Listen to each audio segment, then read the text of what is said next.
Y sin más, bueno, quiero pasar ahora a nuestro segundo panelista. Muchas gracias, Alberto, por acompañarnos.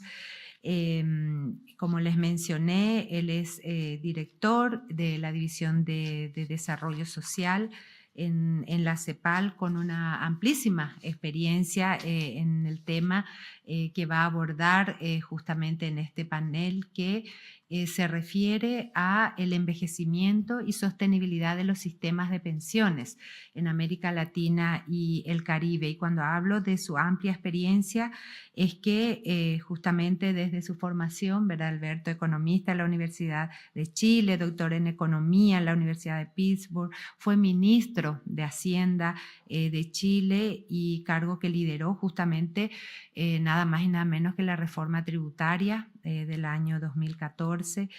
Así es que con una amplísima experiencia nos trae aquí Alberto también el análisis de este importante desafío que es la sostenibilidad de los sistemas de pensiones.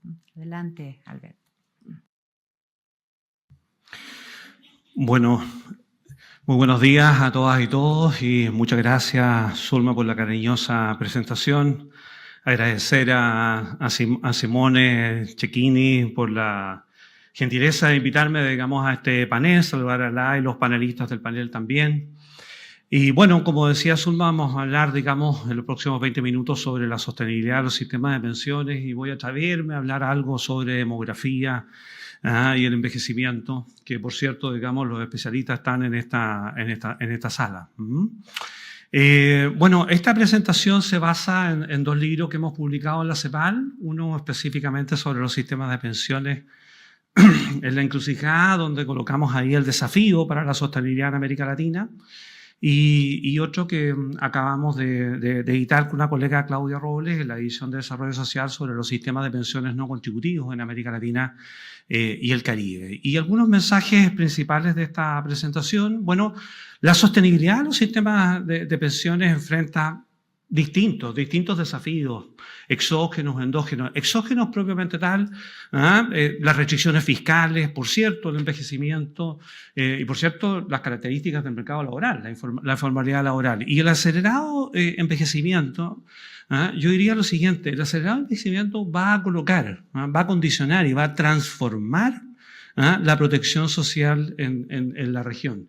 Y nosotros desde la CEPAL hablamos de sistemas de protección social universales, integrales, sostenibles y resilientes, y la demografía. Y la transición demográfica y el acelerado envejecimiento de la región va a condicionar las políticas públicas que alcancen, digamos, esos sistemas de protección social en la región.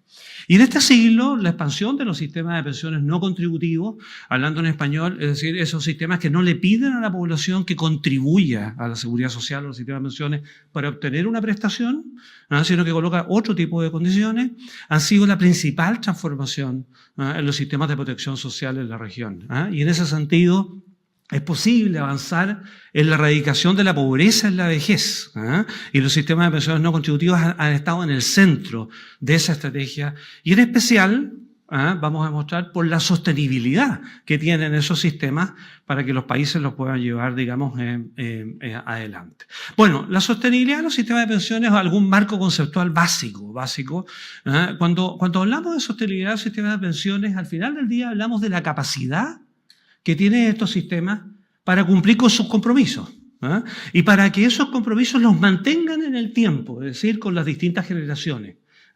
Y eso, de una u otra manera, digamos, ¿qué compromisos son? Son de cobertura, de suficiencia de las prestaciones, y básicamente la sostenibilidad habla de cómo uno cumple con esos compromisos sin que estos dejen de ser solventes.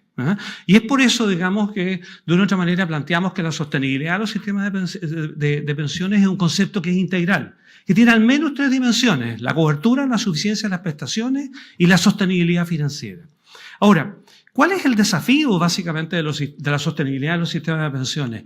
Es encontrar un equilibrio en estas tres dimensiones. Y que, como dice ahí, sin que ninguna de estas dimensiones ponga en riesgo las demás. Básicamente, digamos, hay que encontrar un equilibrio entre lo que cuesta el sistema de pensión y cómo se financia en forma sostenible respecto de los compromisos de cobertura y de sostenibilidad financiera. Y por tanto, hay que buscar un equilibrio en las tres dimensiones. Si uno desocupa alguna de estas dimensiones, lo más probable es que va a haber insostenible, no ser sostenible el sistema y se van a requerir de reformas para enfrentarlo. Ahora, la sostenibilidad del sistema de pensiones tiene determinantes exógenos. Yo planteaba el entorno macroeconómico, la demografía, el mercado laboral. Muy rápido voy a ir avanzando respecto a estos temas. Ayer el estudio económico del flagship de la CEPAL fue presentado acá y nos presentaba esta foto. Las restricciones fiscales que hay en la región son sustantivas, digamos, una deuda pública importante, digamos, déficit bastante sostenido, digamos, en los últimos 10 años. El déficit fiscal ha sido en torno, digamos, a 3 puntos del PIB. Es decir, el espacio fiscal no es abundante, para enfrentar reformas previsionales importantes y por tanto condiciona la sostenibilidad de los sistemas de pensiones. Lo segundo es que el envejecimiento y la sostenibilidad, mira, esto ustedes lo saben mejor que yo, digamos, pero América Latina y el Caribe envejecerá a los mismos niveles de Europa, pero en la mitad del tiempo. Y ese gráfico, bueno, es claro en decirlo, digamos. Europa pasó desde un 10% el peso de los de mayores de 65 años sobre el total de la población, pasó de un 10% a un 20% en 57 años. La región va a pasar de un 10% a un 20% en 30 años. Es decir, básicamente los países de la región van a tener menos tiempo para adaptarse al fenómeno demográfico y van a enfrentar este acelerado, digamos, envejecimiento, pero además no solamente en menos tiempo, lo van a hacer con un menor ingreso per cápita. Lo van a hacer con una institucionalidad menor. Lo van a hacer, digamos, adicionalmente con cotizaciones promedio más bajas. Lo van a hacer con una carga tributaria más baja. Y por tanto va a haber un desafío de sostenibilidad para los sistemas de pensiones.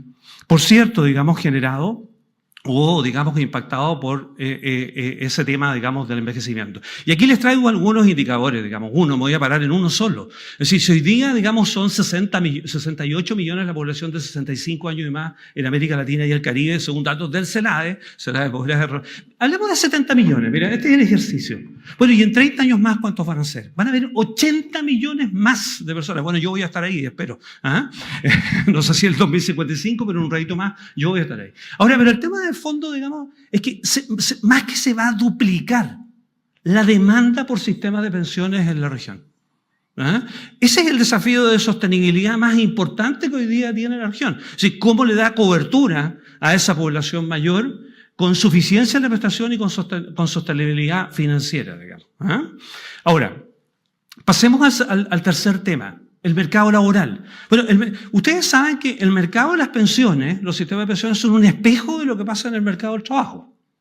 Sí, y por tanto los mercados del trabajo condicionan a los mercados de las pensiones y por tanto ojalá las reformas previsionales y los sistemas de pensiones en sus diseños consideraran las características del mercado laboral para que ese condicionamiento no solamente se supiera con los resultados. Bueno, y uno de esos tiene que ver con la informalidad, que es estructural. Este es un dato, digamos, al año, digamos, entiendo, 2023, que hemos construido la Visión de Desarrollo Social, pero la informalidad en América Latina y en el Caribe nos viene acompañando desde hace mucho tiempo. Y hace mucho tiempo diciendo que, mira, 1 de cada 2 ocupados es informal.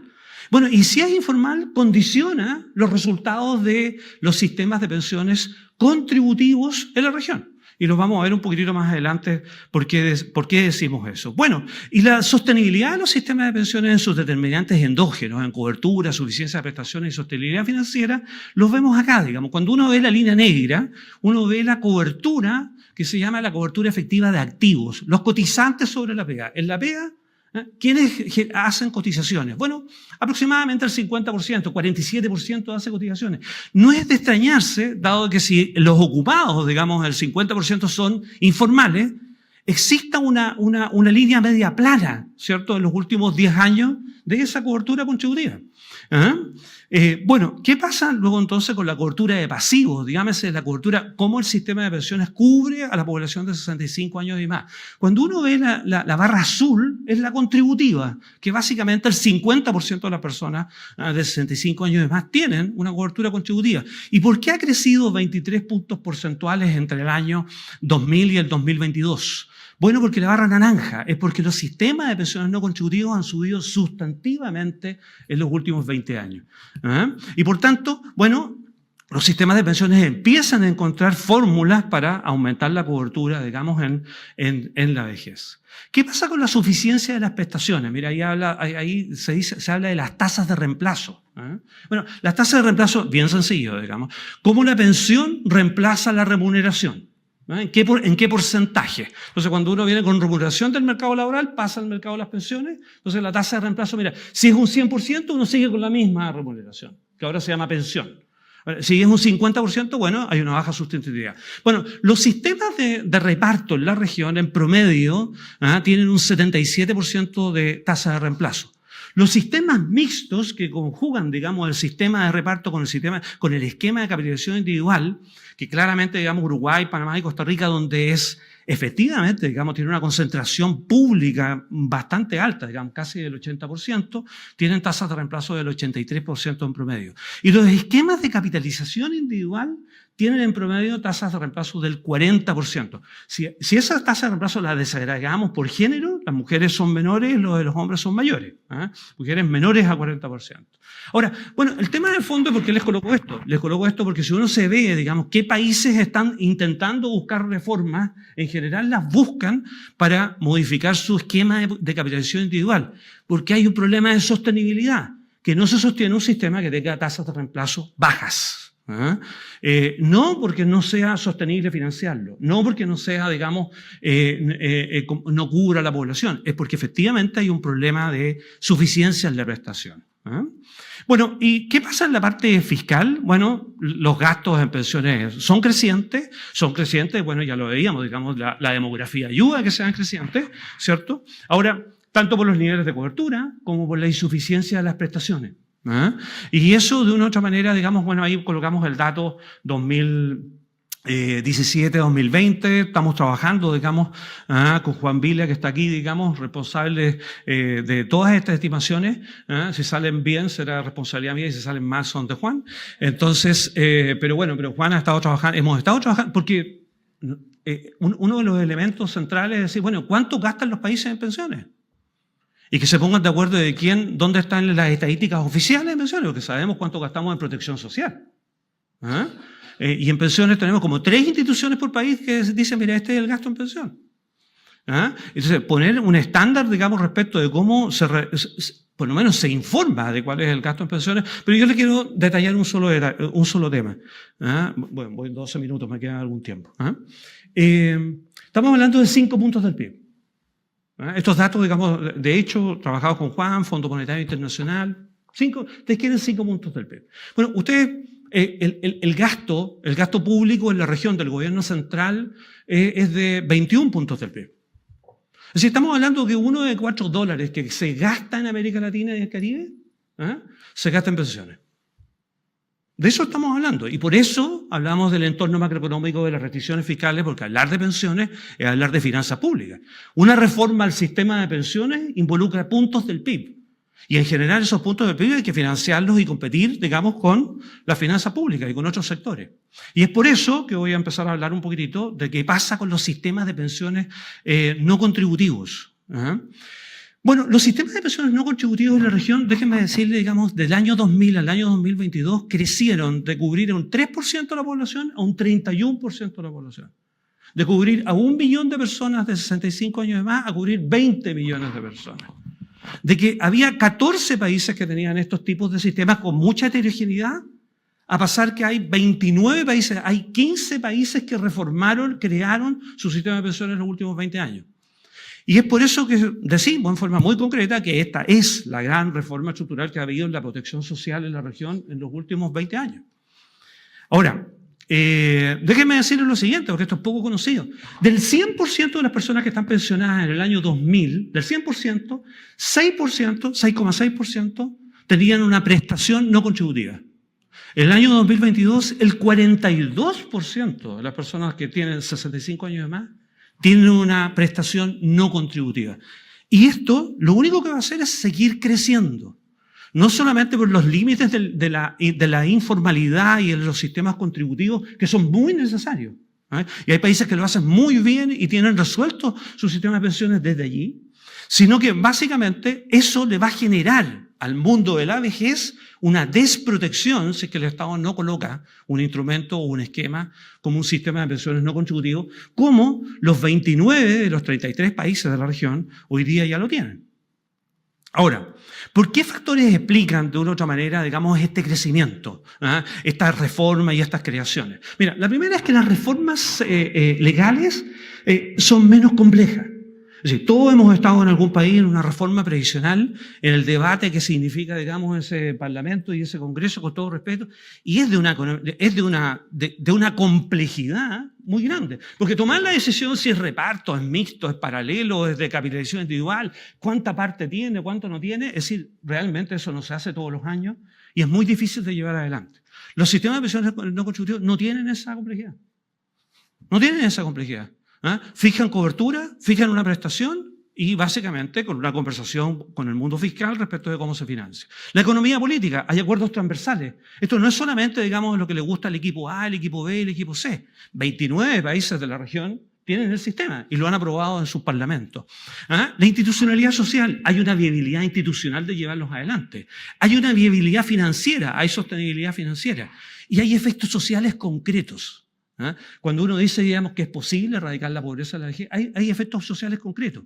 Es decir, mira, Chile, digamos, tenía una pobreza en el año 2008 de 24%. Después de incluir este sistema, hoy día tiene una pobreza en la vejez de 3%.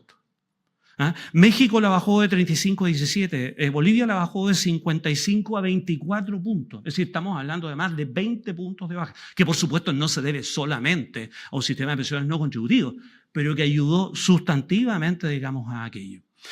Mira, se observa una heterogeneidad bastante grande, digamos, de cobertura en estos sistemas de pensiones no contributivos en la región. Hay algunos universales, hay algunos con cobertura media y algunos con cobertura bastante, digamos, baja, digamos. Ahora, yo marqué unos circulitos allí. ¿Por qué? Porque Chile, Bolivia y México, que tienen sistemas de capitalización individual y que tienen bajas tasas de reemplazo, bueno, lo que hacen de una u otra manera es colocar sistemas de pensiones no contributivos con un piso universal. Y cuando tú colocas, digamos, a Uruguay, cuando tú colocas a Argentina, cuando tú colocas a Brasil, países pioneros que crearon la seguridad social y su sistema de pensiones en la primera mitad, digamos, del siglo pasado, tienen realmente mucho músculo en la seguridad social, buenas coberturas, digamos, en términos de pisos mínimos, como mencionaba Ana, y básicamente tienen una cobertura no contributiva baja. Bueno, ¿qué pasa con el gasto? Una buena noticia. Ahí ustedes tienen la barra de cómo ha crecido la cobertura y la línea es cómo ha crecido el gasto, en promedio. En promedio del año 2000 en sistemas de pensiones no contributivos se gastaba 0,15% del PIB. En el año 2021 los datos que nosotros pudimos recolectar es 0,42% del PIB. Es decir, estamos hablando de un delta de 0,3 puntos del PIB. Esta es la buena noticia. La buena noticia es que este es un instrumento que es capaz de erradicar la pobreza en la vejez y básicamente no requiere una reforma tributaria estructural para llevarlos adelante. Si uno se pusiera una meta, por ejemplo, en 10 años de colocar otros 0,3 puntos en este sistema, tendría que estar colocando, digamos, 0,03% del PIB. Es decir, un ejercicio presupuestario, un ejercicio de decisión política. Y por tanto, en ese contexto, los sistemas tienen sostenibilidad financiera, tienen cobertura, tienen suficiencia de la prestación. Ese es el tema, digamos, en debate de los sistemas de pensiones no contributivos, de que alcancen a la línea de la pobreza, digamos, para poder tener mayores efectos. Bueno, me voy a saltar esto, tienen efectos en pobreza, tienen efectos en desigualdad. Hicimos un cálculo y dijimos lo siguiente, mira, ¿cuál es el efecto fiscal? ¿Cuál sería el esfuerzo? ¿Cuál sería el esfuerzo que tendrían que hacer los países para alcanzar una cobertura de extrema pobreza y grupos vulnerables, ¿cierto? Para que justamente, digamos, con lo que ya se está gastando, si se le sumara, para que justamente, digamos, pudieran tener con una prestación equivalente a la línea de la pobreza en los países para tener efecto en la erradicación de la pobreza. Y eso básicamente era, digamos, de 1,1 puntos del PIB. Ustedes veían que se gastaba 0,4. Es decir, al final del día, digamos, si uno colocara 0,1 o 0,07% del PIB durante 10 y si lo hace durante 15 años, déjeme decirle cuando uno dice sí, porque no nos preocupamos ahora, pero les quiero decir que la primera declaración de la Cumbre Mundial sobre Desarrollo Social en 1995 en Copenhague, su primer tema era erradicar la pobreza. El 2015 el ODS 1 es erradicar la pobreza y les puedo asegurar que la segunda Cumbre Mundial de Desarrollo Social que va a ser en Qatar en noviembre, el primer tema va a ser erradicar la pobreza. Y por tanto ponerse una meta a 15 años para erradicar la pobreza de la vejez es totalmente viable en ese sentido financieramente hablando. Me queda un minuto, entonces reflexiones finales. Bueno, mira, la sostenibilidad es integral. La sostenibilidad no es un solo tema y en general la sostenibilidad no es equivalente a sostenibilidad financiera. La sostenibilidad tiene un componente de cobertura, tiene un componente de suficiencia de la prestación. Las reformas no siempre son porque esto está siendo muy caro. Las reformas de pensiones a veces son porque no está cubriendo a la población que queremos o no está entregando las prestaciones que queremos. Y eso hace no sostenible a los sistemas de pensiones. Y en un contexto de acelerado envejecimiento en la región, alcanzar esa sostenibilidad en los sistemas de pensiones, lo más probable va a requerir, como nos decía Ana, un nuevo pacto social fiscal. Porque básicamente ese pacto social fiscal, a ver, un sistema de pensiones es un pacto social en la sociedad. Y el tema de fondo es que si nosotros queremos que ese pacto social erradique la pobreza, entregue suficiencia a las prestaciones en lo contributivo y en lo no contributivo, efectivamente se requiere avanzar en un nuevo pacto social fiscal en la región que se haga cargo con solidaridad y con sostenibilidad de ese tema. El mercado laboral, por cierto, digamos, con la ocupación informal condiciona, ¿no?, a los sistemas de pensiones y en ese sentido ha sido la respuesta bastante, digamos, generalizada en la región de avanzar con sistemas de pensiones no contributivos. Y aquí coloco algo que tiene que estar absolutamente articulada con los sistemas de pensiones contributivos. Es decir, esto no es dejar de lado los sistemas contributivos, no, es entender que los sistemas de pensiones tienen un esquema contributivo y un no contributivo, que tienen que hablar, que son complementarios, que tienen que estar articulados. Y en ese sentido cerrar diciendo que es absolutamente posible y factible erradicar la pobreza en la vejez. Acá lo que se requiere es decisión política, institucionalmente los países lo tienen, financieramente esto es viable. Y les quiero decir, mira, yo quiero dar el ejemplo aquí de Paraguay. Estuvimos con Zulma en Paraguay hace unas semanas atrás, digamos, ¿cierto? En una misión, digamos, conversando con el gobierno paraguayo. El gobierno paraguayo tomó una decisión. Nosotros queremos erradicar la pobreza en la vejez. Y vamos a hacer un proyecto de ley que ya lo aprobaron, y se dieron 5 años para tener universalidad, donde la prestación sea similar, digamos, a la línea de la pobreza. Por supuesto, tienen un tema institucional, de sistemas de información, cómo llegan primero, cuáles son, no, obvio, pero colocaron el marco. Porque saben exactamente, digamos, lo que les cuesta y básicamente no han tomado una decisión de reforma tributaria, sino que lo están haciendo en el ejercicio presupuestario. Decisión que tomó Chile en el año 2008, decisión que tomó México, digamos, en la década pasada, ¿cierto?